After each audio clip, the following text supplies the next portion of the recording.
Some new video giving us a closer look at the violence against police officers during the storming of the U.S. Capitol Wednesday. And we want to warn you, the video is very disturbing. It shows rioters beating a police officer. The mob gathered at the Capitol entrance, and you can see one person actually pull the officer to the ground.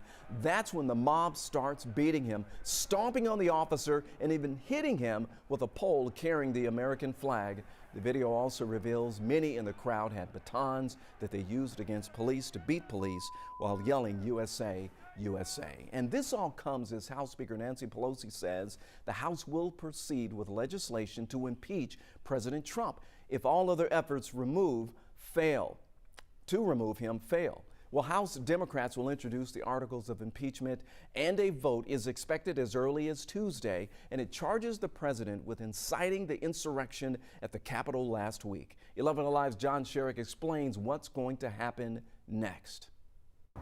Throughout the day, the sponsor of a proposed impeachment article in the Democrat-controlled House against President Trump was tweeting that more and more House members continue to sign on in support. Article 1 against the president, incitement of insurrection. It would make sense for the legislative branch to rise up against an executive branch that incited a riot against their own branch of government. Emory University political science professor Dr. Andra Gillespie says even if there's no time left for the House to get the impeachment article to the Senate for trial before Trump leaves office on the 20th, the House would be voting on principle. I think the most important point is making sure that you send a message, one that reverberates beyond generations, that it is by no means appropriate or constitutional for a president to incite a riot. All of Georgia's 6 Democrats in the House support removing Trump from office immediately if possible. As for Georgia's 8 House Republicans, they're not confirming yet if they would oppose impeaching Trump. Right after the insurrection at the Capitol last week, 6 of Georgia's House Republicans